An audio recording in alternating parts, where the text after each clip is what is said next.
मंगक हाटपदु emotion आइगलदी अदुमदि लाले को जीवसा नोई अहुम मरी फम्मिबा लाइरिक जो थमी मन इबु इकाई जगरे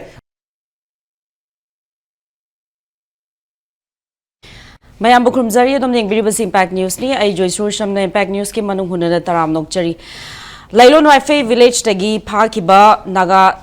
Micham Taruk, Moigi, Pakra Matunda, Moibu Hatopira Matunda, Moigi Asiba Hakzang Pangla Matunda, Ihan Hanbo in a Kukizo Council Gisaitagi, Hairiba, Abduction Aduga Hoziki, Mihat Asdays, the Kukizo people, Na Yamna Atoba Aranba Matokre, great mistake Tokre. Aduga masi kano aran bang matawkre aduga karigidamagta sumani mihat sathagibno haibada out of emotion ne henmandana admaina chathagibani yamna achawa mistake matawkre haina ngarang Kukizo Council gi chairman na press conference admaina phungdokhiba leikre aduga hoje Kukizo Council gi site gi sumaina mihat asi Kukizo people na emotion dagi admaina hat khibani masi great mistake ni haiba taragasu moina Hariba Wahi Wata Singda Kacha Naga Mine Hat Kiba Sikumo from Black Pasreza ANSAM gi site di masi yamna Nuaitaba apology na tabi the insult or in a lobo gi fivum the lakle Aduna refugee na karamina Kacha Naga Haribano Master Mogi Lamdugi Mapu Duda Kamaina Kacha Naga Haribano Habegi Dukumba allegation pain the Fundokpa rebuttal Piba Dukumba press not ANSAM gi site gi tholakle Aduna Lale Habataragadi Karigi the Magta Chenabasing Mogi Maming Mata Hydribano Lale Habataradi Karigi the Magta Hoziki Mihasa Chenaba missing Fagatribano Lale Habataragadi Karigi the Magta Mihada Chenabasing do Aduga, Ahoyna, Lale, Ahoy Masi responsibility logani, accountability logani, Hydribano, Hibana Chingba question, Mayamama, and some Gisaitigi, Wahang Lakli, Aduga, Nasiga Simak, Narangi, press conference, Asi Tokra, Matunda, Kukizo, Council Gisaitigi, Inau Nova press not Amamuk, Tolakle, press not the Hibasi, Masi press not see Kukizo, Council Gis spokesperson, Ginza, Vulzona Tokpa, Dukuma press not ni Masida Hibasi, Narang, Kukizo, Council Gi chairman na.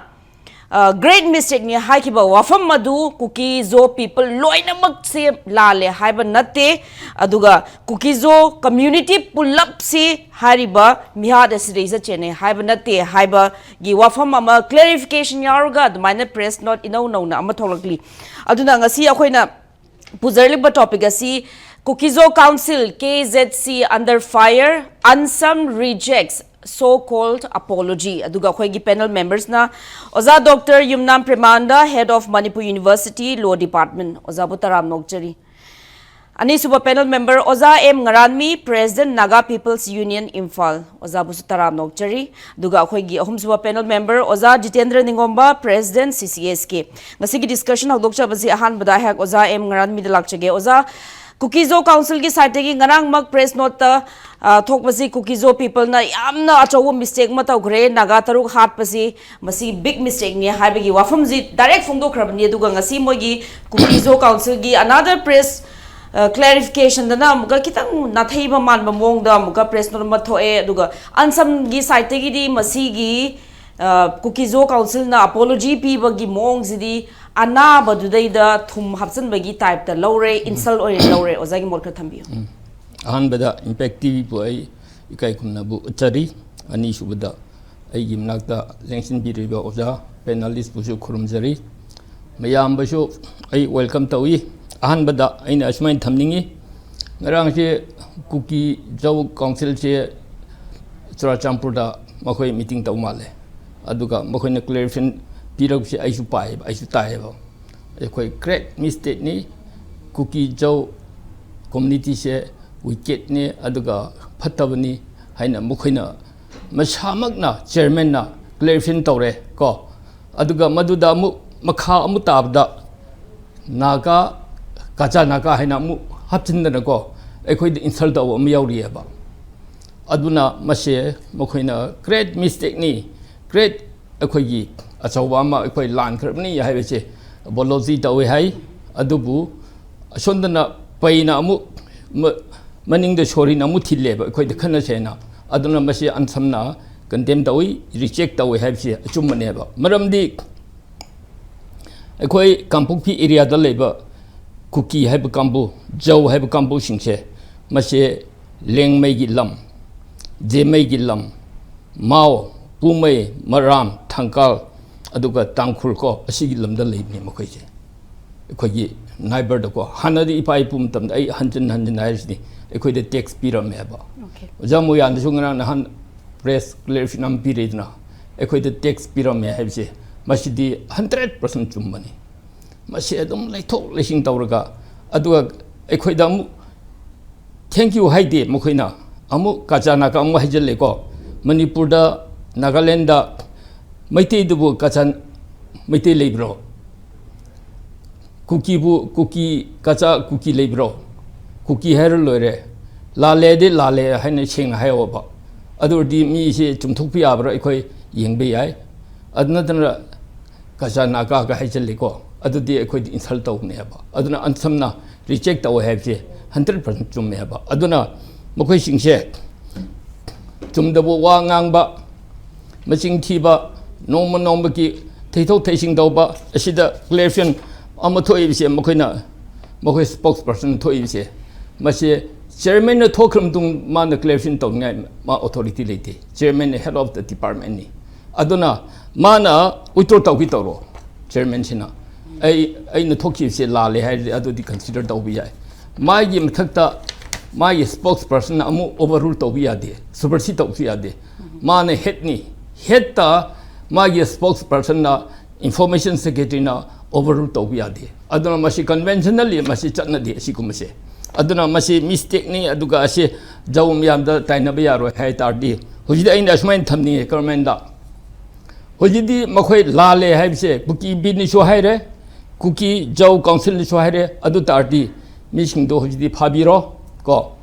Machi court trial Dr. Makuji capital punishment PBR. Have say a government as she thumbing. Madam D. I quite lale has emit of greba or national nina. Cooking business to talk, cookie job consultant to talk, a quite great mistake in a hereba. Other day, court trial of Wither Kalete, but Indian penal book in Makada, Mokushi capital punishment direct PBR. Have say, we did. Law him to go. Much a lodi tamde. Oja in the Kangani. Adana, me Hala me tonga pichaba, me cookie logic died labra. Machine Matungina, Masse, Ojan the Kangani, Masse, Mokuji direct punishment PBR. Missing to identify Toro, surrender to Holosna ground, Lale had a ding around Tata. A quite me home with over ABC Miam say, me truk to me am Hatbadia Roeba, me and in Hatpia Roeba, not less than 10 or 20. Zikum Halam Wineva. Me group Amana me she Halaga Matuka, Sanga Kumnaka,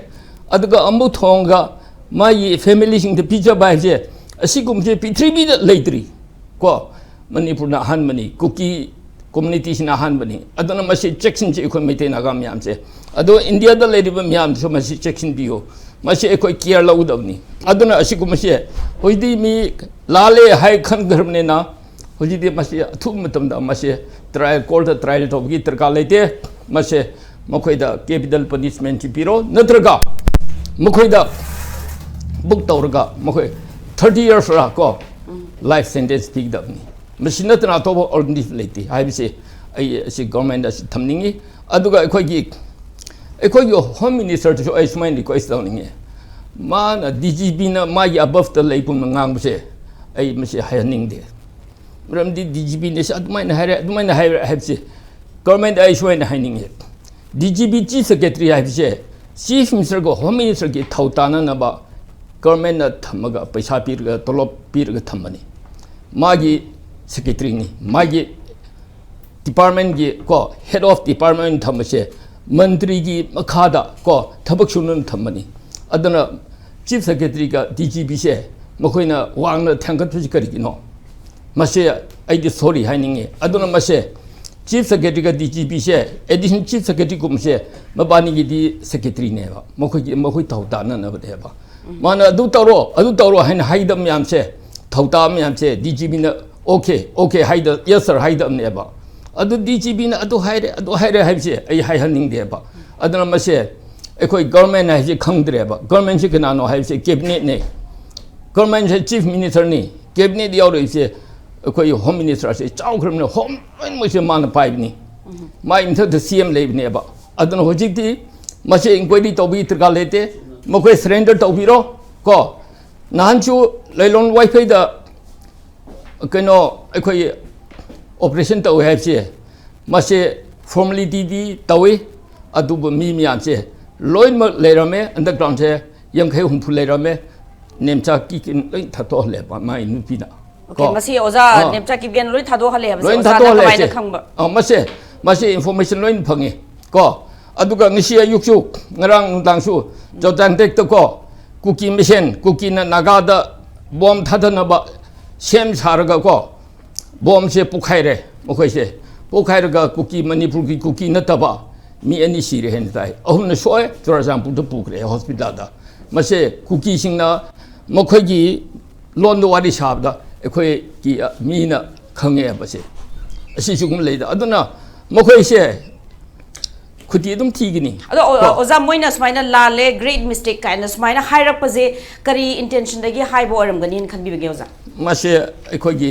Manipur लेबा citizen ma'am दा मखोइदा सेम्बिटी खर लाकद्रा हाइबिसे government ने action लौत्रदी याद्रे दो अदने action लौनर खर excuse तौबी यानन मखोइ पाम्बै थीने लंबी थीने लौवेबा अदना ख्वाइदि को मखोइ मरा लेरबा हाइसे हुजदी कॉल द ट्रायल तौनिया लेते मासे डायरेक्ट फारगा पनिशमेंट पीबसे मासे मस्ट ने लौवेबा अदना सरेंडर तौबिरो लाले हाइरबने ना लाले हाइबसे आई चंगजख्रबनेबा अदु तारदी मा क्राइम सी कमिट तौख्रम नत्रो अदु तारदी चंगजख्रोदरा क्रियामु लोन लेब्रा ओके अदना मखोइ चही यंखैरा चही कुनला लोगी मतुंगना नत्र कैपिटल पनिशमेंट इंदिरा गांधी हातपुदो कोर्ट ट्रायल तौरे को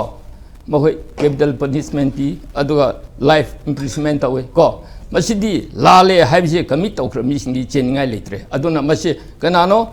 केदर लेब्रा को सीज फायर लेब्रा कदाई द एनीवेयर लेगिलेशन इंडिया की अबव द लॉ की अबव द कनासु इंडिया रो लॉ की अबव द कनासु लेबिया रो अदुना गवर्नर ओइकोइसनो इंडिया के प्रेसिडेंट ओइकोइसनो लॉ की अबव द कनासु तौबिया रो लॉ की मखत लोइन हिंगदबनी मसे गवर्नमेंट न फजन खंगदबनी अदुना मसे अखोइद उच्चाइबगुनो को तौबसे मसिदी तहौनिंगदे खोइ okay ngarang apology sidi mit uchaiba kumbani hena thabire ozana aduga naga singna pambadi huzik maran leiba mioi sing hat da chenaba sing du moi pharaga convict tawbasi naga sing ya pambani habado ozana thambire mathangi wahanga se ha oza Jitendra lakchege oza ngarang kukizo council gi chairman na huziki leilon wifi village again maina pharaga hatopi ki naga taruk हाथ खिबदा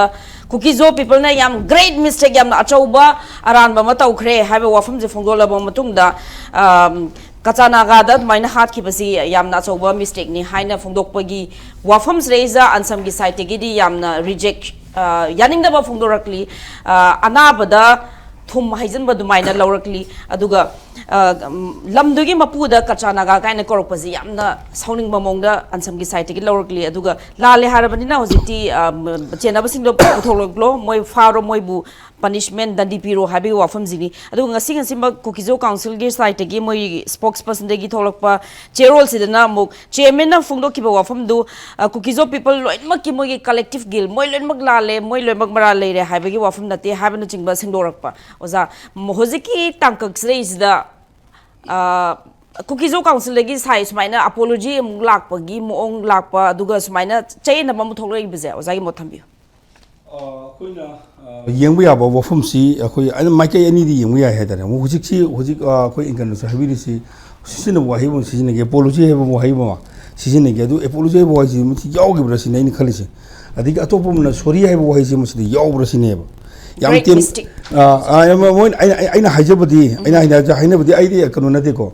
मखोइना हारिसी लान थोकिबा थौदुक्तुग मरिलेने यामना emotional ओइबा sentiment न वांगिदना मोय तरु हाटकी हाइबनी अदुमदि चुमे हाइबो पोदुनि वायंग हाइदो अदो हाइदि इसी मखोगी की cookie जो council की चेयरमैन ओइबा हेनलियन थंगलेना हाइबनी मादना तना मखोगी थौबु मोय अहुम मु यावरगा अदुदा सिजनेबि मखोगी ग्रेट मिस्टेक हाइबनी मखोइनि सुइजेकी हाइबनी मखोइनि सोरी बिसे मणिपुरी मियाम द गाकपियु नत्रगा नागासिंग द गाकपियु अखोइ ग्रेट ओपेलुसी तौजरी हाइबोइदो सिजनेदि हाइबनीदा मदुगी मोहता हुजिक इंकरना इगोन सिजनेगी वाइ कच्चा नागा आइनि सिनेगी बिसे द कच्चा नागा हाइबो वाइसी नागासिंग ताबो मतमदा अमदो हरावबो हाइ ओइब्रा क्वेश्चन नम लाइसे हराव वही बा याम नुंगाई बा थगनिंगाई वही ओइबरा ओइदबरा नुंगाई तबगी पेन दबा लेरिंगी तंजादु द मखोई वही दु सिजिन बदु अमुक हेना होजि के मयाम हे सौनिंग बगी मता अमोइनो सौनिंग पोट अमो ओइ मागदुदि होजिकसु अमुक एकानो हाइबी बो वही बदा अमा हाइगांदा नागा सिंग मफम दा हाइ नागा सिंग मफम दा high यादुरिब्रा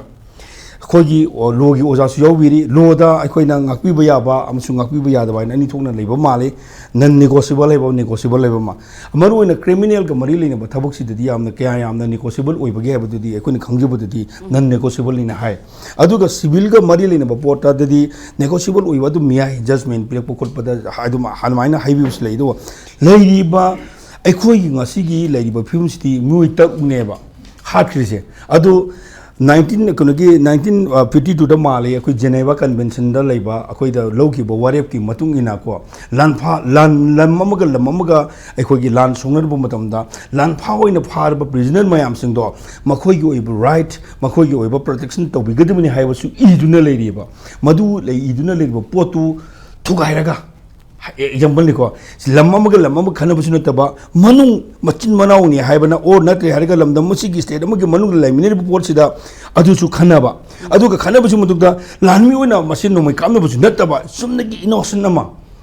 ama mayumda magi nupi angang yaurga laksa ba thabuk chacharu ba lambi da makoi ge thokdo ma to en haina atoba da thokdo thoga makoi da phajin bire thamaga maduda ꯑꯩꯈꯣꯏꯅ ꯇꯥꯕꯗꯗꯤ ꯃꯈꯣꯏ ꯐꯥꯈ꯭ꯔꯕ ꯃꯇꯨꯡꯗ ꯃꯈꯣꯏꯒꯤ ꯍꯥꯠꯈ꯭ꯔꯕ ꯃꯇꯨꯡꯗ ꯃꯈꯣꯏꯒꯤ ꯁꯥꯗꯨꯝ ꯃꯁꯥꯁꯤꯡ ꯃꯀꯛ ꯑꯗꯨꯗ ꯄꯤꯖꯈꯤ ꯀꯥꯏꯅ ꯍꯥꯏꯅꯕ ꯌꯥꯎꯏ ꯀꯣ ꯃꯗꯨ ꯀꯗꯥꯏ ꯐꯥꯎꯕ how far is it true or not ꯍꯥꯏꯕꯗꯨꯗꯤ ꯑꯩꯃꯛꯅ ꯆꯥꯔꯨꯕ ꯑꯩꯃꯛꯅ ꯎꯔꯨꯕ ꯅꯠꯇꯕꯅꯤꯅ ꯈꯪꯗ꯭ꯔꯦ ꯑꯗꯨꯃꯛ ꯇꯧꯒꯦꯅ ꯇꯧꯔꯤꯅ ꯍꯥꯏꯔꯤꯕ ꯃꯤꯑꯣꯏ ꯀꯥꯡꯕꯨꯗꯨꯕꯨ ꯀꯌꯥ ꯌꯥꯝꯅ ꯑꯩꯈꯣꯏꯅ ꯃꯈꯣꯏꯁꯤꯕꯨ ꯅꯟ ꯅꯦꯒꯣꯁꯤꯌꯦꯕꯜ ꯑꯣꯏꯒꯗꯣꯔꯤꯅꯣ ꯍꯥꯏꯗꯤ ꯅꯦꯒꯣꯁꯤꯌꯦꯕꯜ ꯑꯣꯏꯒꯗꯣꯏꯅꯣꯕ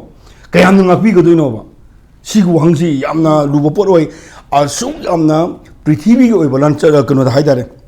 होजिक लान सुंगनरी रशिया के यूक्रेन के लान सुंगनरी इजराइल का कनो के लान सुंगनरी इजराइल की मी मयामा मा कई का को कि इजराइल की लान मी मयामा होगी पैलेस्टाइन की कनो कोन फाइ हमास ना कनो फाइ अदो एक्सचेंज सुंगने हैबा अमगा फादुन वला आंदे लोरकान एक्सचेंज सुंगने याम फजबो मोंदा मतु कुमगी लिस्ट अमसु हाइदा हाइरे कोई नगा सिंगी कोई यामना लेबाग मसा ताबा अदुग पृथ्वी की ओइबा मोंग सि चन्नबो याबो लो चतमना मखोइना फाजिलिबो मयाम सिंदु पिथोखिबा हाइदारे यामना लेबाग मसा पृथ्वी कोइना यामना फजबो पोसक मोय मदु नतबिदा हाइदारे अखोगी मिसम ओइबा कांगबो मचु मकक हाखलगा हालकबा असुगुम तंजासिबो कया यामना कनोनी हाइगदोरिबनो कयामना ngaकबिगदोरिबनो अदुगा मखोइनि पुथोरि हाइबसिदा अखोइ मियामदा मणिपुर की मियामदा लाले असै ओजान हाइबदो सरेंडर तौग्रे हाइबो पोसु योगदे मखोइनि कापि असोइबो ए ग्रेट मिस्टेक नि चेकदने जे मोइने तौगिबनी हाइबो ककदनेबा तौइ हाइबनि मखोइनि लाले हाइबदि हाइबो नतेब तौगिबनि मिस्टेक नि जस्ट अखोइ एपोलॉजी तौजरी हाइबो हाइदु यावदे हाइबनिदा अखोइ सॉरी मियामना लाले मणिपुर मियामना अखोइ ngaकबियो हाइबो छु हाइदे मणिपुर लेगाकते ngaकबियो हाइबो छु हाइदे सिगी पोनी लाइजे सिगी तंजा सिदा यामना लाक्सनिंग वहंग मना ऑनरेबल चीफ मिनिस्टर ओइबिरिबा किनुना हाइए को तंपाकते इरांग लेत्रे मैतेइना बिग ब्रदर की थौदंग नोरगा सिंगी इरांग संताइनबियो सीएम खेमचाना नेगसी अखोइ संगाई एक्सप्रेस की अहान बलिते यावे हाइदारे अदो अखोइ मणिपुर मैतेइ हाइदारे मैतेइना लौगदब रोल से करिनो अखोइ मैतेइना करी रोल लौद्रबगे हौजिक फावगी स्टेजदा सही अहुमगा कर हेंखलक तंजासीदा लेमिनरीबा 22,327 स्क्वायर किलोमीटर पाक चावबसीदा सुमनतगी 6% खक्तन हाइदारे 8% मुनते 6% खक्तन लेबा तंपाकी जगह सिदा सिटी कन्फाइन तौदना अखोइ फाजिन न लेबा लेमहौरिबा हाइदारे को 82% 84% 83% जुदा सटप याद्रबा सिदा कया याम करिनो बा खुने लोगुदे रोल से सी रोल से करीनो अदुगा लेइबा तंपाकी सिंगी सबतो लेमिनरीबा अदुक चौग्रबो याम सिंगनुदा एगी नागागी सिनिनोक सिंग हारिबो कांगु मयाम सिंगना मागी मसिमनाव ओरिबा येलोमी ओरिबा तंपाक तो कुमना बहोन मतमदा कयागी मतिक मोइने लंबी थंजिनगरे सिगी बासिनगिबो मयाम सिंगसी मदुदा नखोइना कुकीसिंग मरुइना कुकीसिंग लेरिबा नेशनल हाईवे सिंग थादु हाइबा वाइदा हाइदबगिदा हाइगे हाइबना मदुगी महौता हाइदबिदा मैदै सिंग ब्रिक बर्डन रोल लौसिनि करिनो बलौदोसे लेंगांग न अदुदो कनो यंगसन मोइदे मदु यंगन मथोक नेशनल अमसुंग इंटरनेशनल की ओइबा लंबी से कना अमतन कनो थदबा तुदेकबा नत्रगा कनो काहिनबा यादे ना कॉन्स्टिट्यूशन दि इदना लेरिबा हाईवे प्रोटेक्शन तौगदब नेशनल हाईवे प्रोटेक्शन तौगदबनि हाइबा लेना sumnatagi kilometer khara khangaiba kangha to mi degina thangalgi jaga adoi phagda yang sangda ba dare masigi kilometer bu ngak pungam dawa adugo leiba india ya chobo masi forcing thadele madu bu leihodi ba tampa musung leiba ma sing hodong na honba ngam dawa lengak sin kamai dog nai khoida kari no khoida khodi piri suggestion jisin akhoi madi mai sing na ngasi bokta kana anu inthok bu yawde mai sing na haise manipur da leiriba akhoi gi kano se intake oina leimin si haibani hujik su lawri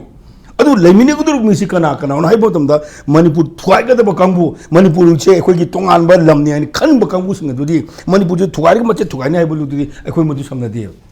aduna mai sing na hujik si am mai sing hanjan na haire yellow mi hajare ge akhoi yellow mi wa akhoi wa amju le biri yellow mi sing ge marak tadi understanding amal le kan da akhoi manipur kan da ba yade na hojik su khong thang du chat minari adu bu manipur thuai ni haina honar pang kangbu sing dudi akhoi ni kaya yam na mudi khuting thoru ba de ge Oza aduga oze tipai muki MLA o separate administration tam da signature khuyek pi khiba MLA ngarang mak Imphal la thunglak tuna governor ga una gibagi pause lei sidi kamai yeng ya sigi pose akoina mokhoi sanaro ko do wari do kari no ja ansno oya ba ko khabar da tolaga Facebook tolaga moina thador pudu sumna di ai mag wari sanagre haina propaganda tawya na ba akoi swain to boya ne uthorak pone ba madu kana khangni madu da ko tongana separate le to noina na wai khangbu huji waru khang akoi khangjare मतलब खरा कोई साग नगी economy बुलके तो बसे मसी खरा यामना कोई नगासिंग इंजे लगा ना ते मजे सिंग इंजे लगा खरा याम तो बिरो कोई यागे सेपरेट तो नगे गन हाइर मुजु खंग बु बोलते मतलब हाइ खंग द्रम निना बा वरी सा नहीं हाइबने बा वरी सा नहीं तो करी नो खंग दे बा सीने बा अन सिनोय बा सुमाय सुमाय वरी सा नमी हाइबदु अइना खबर द पा याव कनो थेंगे तो बनेरा नतका सोशल मीडिया दा इने थेंगे तो बनेरा डिटेल्स थोलक प लेते फोटो थागत पदो खतंग दन थोलक द लेते अदुदी कनो ने ड्रामा ने बा ड्रामा ने अदु हाइबगी मोतो सुमाय हाइरमो बा सिनातेना नतरग निमसा केबजेन सुमाय हाइरे अखोगी लम्बी से हयेंगगी पुरा ओपन औरनी हाइरे मैतेगी साउरी मयाम सिंगे ओनेबल चिंग मिनिस्टर थेमजन बियु गाइन हाइरमो ओरगदी वखन खिदन खंदगेबा अदु नते हाइबनेदा अदु नते करी worry सानरम दोइनो separate su tan bangamba aduga separate su tan bangamba sidanga hanjan hanjana ikoida kai hauraba haidare सेंगना अखोगी येलोमी की कांगू सिंगददी हुजिक लाइबा अमामांग दु सहाना अदुम कनोदा रिम्सदा अनाबा अकनबा अनाबा मयाम अम लायेंगे हाय को मधु कनामदसु येलोमी कांगूनसु क्यामन कना अखोई येंगोदे मरमदी ह्यूमैनिटी ग्राउंड दा यस अनाबा इबसे अनाबनी हल सोकपोजे असोकपोने खंदोक्तुना लेबा नहानगी अखोइना रिम्सदा मणिपुर की येलोंग मयामना लावरिबदुदी अखोइबु हातपा यावरबा अखोगी येलोमी हातपा यावरबा अदुगी जगादा नोंमी कामनबगी नत्रा अदुगी जगह नोंमै कमनै फारगा पोरक मिलिटेंट टेररिस्ट कांगूसिंग दो पुसलकपदुदी करमबा यामना थवाई यावबा यामना पुक्चल चावबा करमबा हा कनोगे हिरासनगी मचा मसु नंग अदुंग सावरुदुंग नो सावबम थोई आचिदा लेरिबा लेंगांगलसु हुजिकचे ममताना हुजिक लेरिबा फिल्मजे करिनो कनाना हंदोक्तुइनो लांजे कनाना होगिबनो कना येलोंगिना होगिबरे नते 2023 दा लान होगुदुदी असम सुचान बुदिक नोंमै कापुकबनी कनाना कापुकबनो फोटो यावग्रे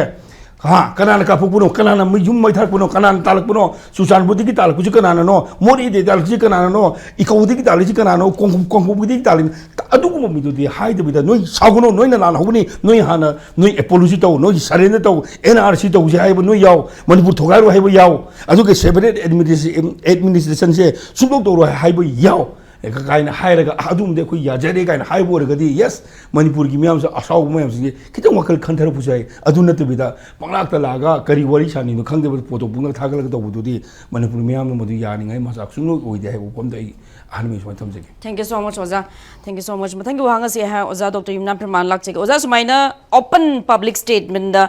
ग्रेट मिस्टेक अचौबा अरान बम तौखरे ओ मिस्टेक म तौखरे हाइने सुमाइना फुंगदोरपसे ओजा मसी openly admit tawse masi legally kamani yabage masidai dum action lokhat pa yarbra investigator me amna openly hojiki kukizo council ki chairman smaina phongo abani na moida oina pharaga investigator kana no cheneri baze haibaze makha dum chathaba yarba jala swai de dum ki kanoni akhoi na ngang basidane nuai taw ledi praja singna gadi yam ngang haning bai tare khoje halo tu pu kana ngang haning ba akhoi na di aina toina haibado anagumana kamina mumin tan irak ba yawebako lo di swai haijan ba yati ko sidani beral aduna khoi di ethics nga ka doin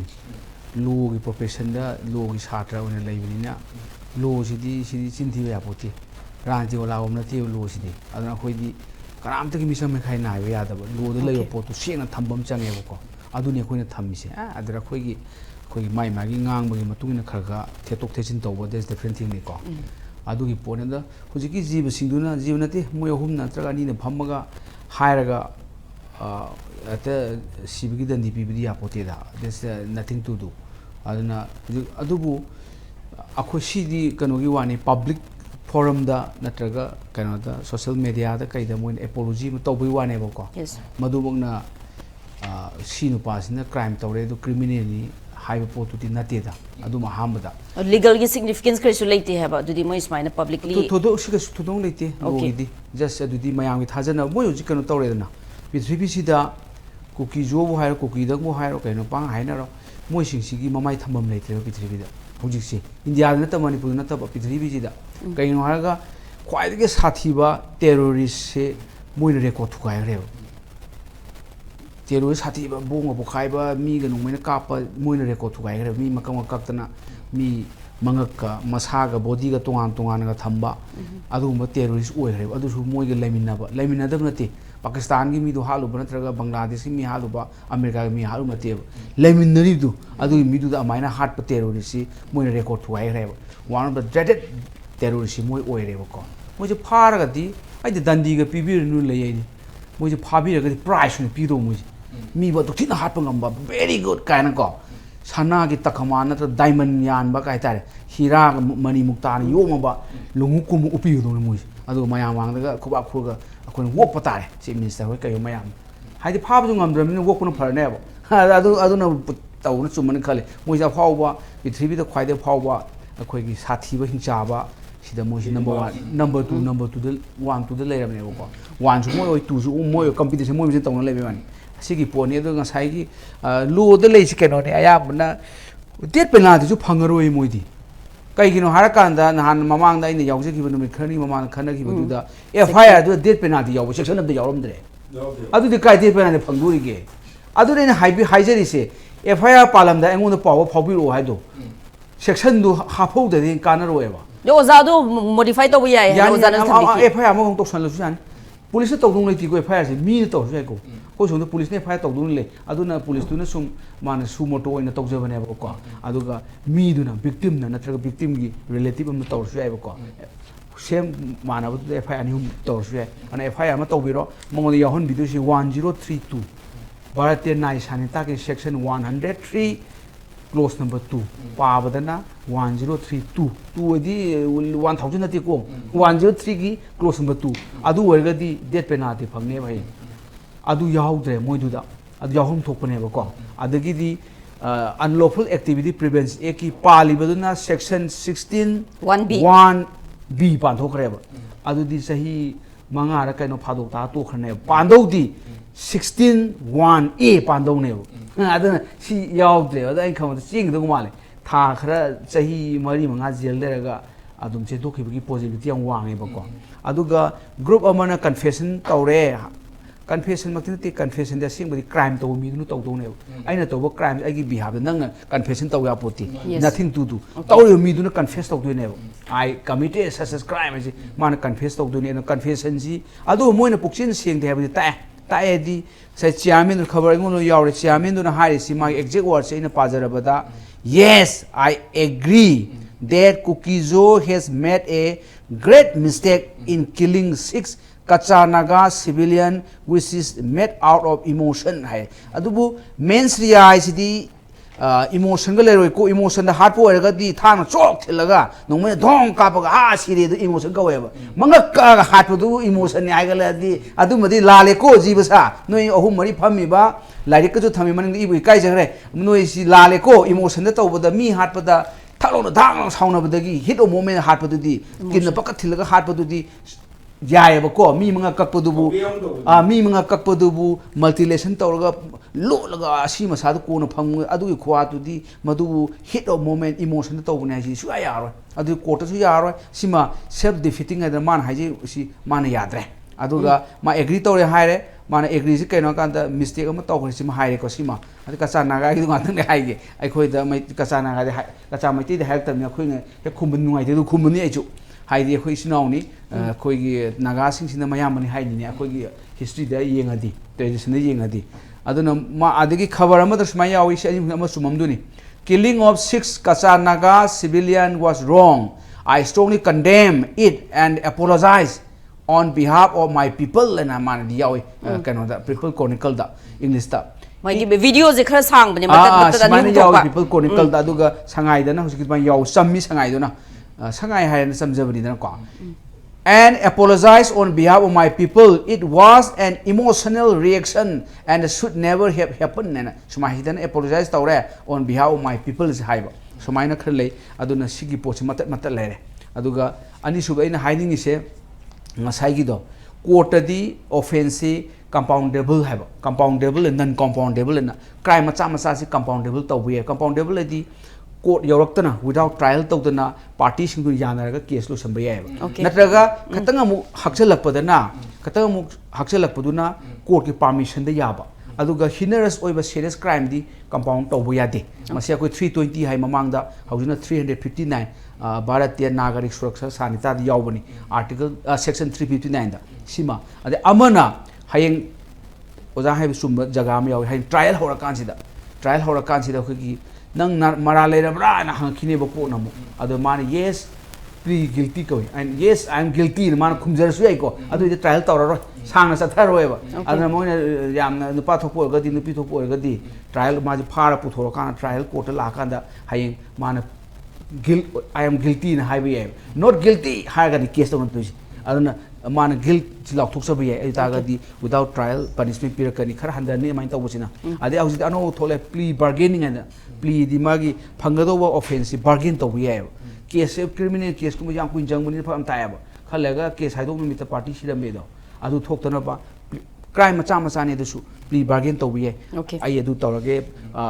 fine su pirage 50,000 piro 20 pi ga yanaraga case lo samu su ai ba adu plea bargaining ko ahum si man compounding offenses to bama adu to ba yaro si murder gi ponina ade amana plea guilty to hayeng khudak do samayani adu plea bargaining si akoina khangbi ge da ban masi khoi gi nupi da to crime gumba adegi di khoi gi serious crime gumba ade socio economic offenses te yadi ba ko aduna ai kham madu su ya roi se aduna hujiki portuma yang clear oire adu Kacha Naga gi ai haijo ga swai sum court pani khab wale to ngange da Kacha Naga si man hiding is kennati ai sum thiba man hiding is Kacha Naga si sida nati mamang so hairamni sida nati anja jai ni naga so haibi de Kacha Kacha napsale moina napsale ji moi haije kai no kada Manipur leba naga sing now no nawa lokti hai ni ma haije kemati moi haije warning ne nawa lokti koi chin ga thibu gum bana ba nawa lokti koi tawni noi de kholu happy ge hai ni ma idea asi ka ko naga sin kam gi da ozai interpretation mayan thambire mara du ni nawa mi gi refugee ni hai te experience me hai mayam haina Kacha Naga ga sinai sidi we now akoi ji mahu kai haita kai no phare tawung me mi haning hat me aduna I don't care aduni English phajaw da hairaga adu maiteron phajaw do haiga nawa logde adune adu da ka no ba than ho ba yam tapsan ba yare akoi yungaw ga haina badadi akoi sidi from the phajadi nawa logde haidune ba nadra nawa logde cha no ba sino ba hapa yam yai aduni mun haining is adu masi akoi yam phajana lohningi adu ai gi wakhan di kangpok pisi danger oire kangpok pi equal to danger ai gi wakhan da adu kangpok pi equal to mi hat pung ngai mi hat pham ji kangpok ji oiro ne aduna mon so haijagrabani operation si selective oina partisan to bigano haibani haidane kim kerang ade keso kerang haibane ba adegi ti moi gi ji kangpok pi kotu no so haibani kotu no so haije combing operation to ba masi selective oina partisan to binu nangi laihong bai phe to binu haine aduna di mon so haijabani na punna operation to bunong ta haibio aku so haije we need somnap solom tower operation je moi da nungai tre kari bai phe adu ara laihol larang da to bu moi na pam de operation should be kai ha moi sa selective and the partisan obinu haibane jaga di pum no to bu yo ana kangpok pi ga susampu ga tengnopal ga chandel ga ahum mari se phejol ga moi manga si de pum na to bum change aduna aina kha madugi matam yorban kale asengba dine si keno ne moi di lan se ngam bane part 1 mo joy ho no masi hai mi saw en do ja joy de oi lo ram ni lan lo ram ni ngasai district manga occupy to but aduna wari yamni ko adu so koire akoina haijare se aduga moigi di ethnic cleansing si tawbane aduga propaganda warfare da namu taw akoina tawbani moina tawbani tanjan hajar kapthor ka doi adu di plan taw duini aduna chuchampur si cleansing loire nore single mai tem leitre aduni cleansing ai se moi dangi oiba adu atopa leiram yaung mani ko atopa leiba akoi haining di kana ka le atopa community leiram gi ne ba ko adu khar lega third round da la ka thoi moi cleansing ji pura loire adagi di kangpok pisi mai tei budi loi sele kuki le hori ba naga snow le hori ba ko adu cleansing taw duini taw da adam ni formula ne ade technopal particularly more subdivision si na hawai tangkhul naga su lerami natro lekai lekai tangthopi re loi re clean tawre hoji maitei loi clean tawre maitei bangal lehori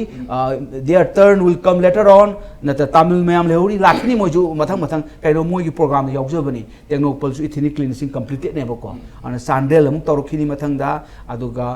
fejol gudi naga litamale asom jidi dom thang na khaleram gadra ma kha adu mathang mathang lakhini du ai wakhanda di they successfully accomplished ethnic cleansing in 3 districts. Kangpokpi, Chaurapam Loire, Chuchampur, Puroi, Pungongre, Yanopal Pungongre, and Simam, the quick Kangmum Changel. She the Kachanaga, I don't care, no one of the hiding behind the Dongong Gay never. And she posted love, and a quick we should take seriously. Aduga operations in the morning Pumuto you have now. Kujiki the Kunasu, Operation Pumato say, we support Ukina Hariba, Kimna Hariba. Adagidi ngasai moi student kanguna haiba ade kotu na hari se sagolaga champu pula question laga chau chau su mafam ju nate na ko champu chau chau mani district me champu baji question laga loi thinda bam chang dang ka thoba terrorist ki dam leti oza ozi ke hari moines mane public statement thokpa moi da investigators sing na saman tawbadi ya bazala interrogation ki damakta moi gi di ai sai je bodo moi gi primary purpose ti confusion thon ba aduga mayam dagi sympathy drive ne bako lan tawsi mayam sympathy pirak tadi yaroi adu tawno ba haina kadar ne bhai self defeating ne hai mam yong ne kusi president na haira se anu bu thole yoker phagadan taw si koki jo council ga haira du misconstrue tawre kana si admission di tawrobani adu tawdo bu court di admission and the confession is the person who commit the crime adu na tawdong ne ba adu man whole group sigi responsible lorga moina tawre si ma yare moi makti mi khana tawre si mana confess tawradro da adu tawraga su mi du na tawdong ne bang sai confession adu di chume ko ju gange adu lu du no apply taw da bida within the some akoi terrorists from the kokijo council they committed the heinous crime as di high re ko adu madi adu oi adu bomu seran tora athan bani misconstrue tawre haijale adagi moi no haire kari haire never intended to assign collective guilty to the Kukizo people guys hide haina haire Kukizo si responsible nati guys hide ko self defeating ne ba khoi law da ma se retracted confession ko confession ne to kraba ado aina to confession du soi dam tawgi bani damka tawgi bani haijin ba ko ba si di khoi court ani mak court of thoga si clarification pi bi ji bi thokpi ro adagi di president is the pamo aduga okay na tawraga khoi cross examination na ko veracity test tor kan da loi tholani adu di khoi haining da du yoradi aduga si yam phajadaba mana si admission confession acknowledgement nate kai so haidi ko nate mayam natli na lo re si admission confession du khitang lu re aduga magi acknowledgement di oire si madi very clear ni aduna aina khambada last ta masigi man haibasi kukijo singsina people sanction tawraga support killing tawdi khote they we never support sanction killing kerang hai adudi maitei mayam ga hakhiba mayam dudi kanana haliba du dia adudi laila halam dare wari o hinjaba Sri Lanka ding sabla hat baza ravan kangula haijan budu to gon haibni da ai moina puksin singbiragadi masigi perpetrator singdu hida laire phare akhoi mayam di mara leite mara leiba criminal si dandi pi woni puthora gadi phajane bako adugi room du modi moina kangre kalaga bu naishalaga moi di simi ga halasu moi group si nungai ti lale ka haiba group ni ne kaina ga leidna ko akhoi na khalam mo mi na taban khanba sanga leidna ko momun ta daba ai khamada mutation ko science ki maronda RNA DNA do mutation thokraba adu da mi ga su masaka su yung momun tara moi sumba goi terrorist sing se mutation thoi ne RNA DNA da thokpa da gi moi se mi gi wakhan khalak tram ne hincha mi ur sa thokani ka ma ka kari khoi je duna de mutation thokraba jiba nga tani ana moi je mi orga su akoi chromosome da masing hen mani khangni tam ni phai ni ka nom tawram ne bako ana amai khalam mane do adu khandana ba corrective measure ni moi lawri I think nothing to do with the criminal case CDN khambada hauji pok to moi pha da base moi bu pharaga trial tawraga justice pida base shi ju angak pa leibak sing manung da Manipur su amani ai thamjai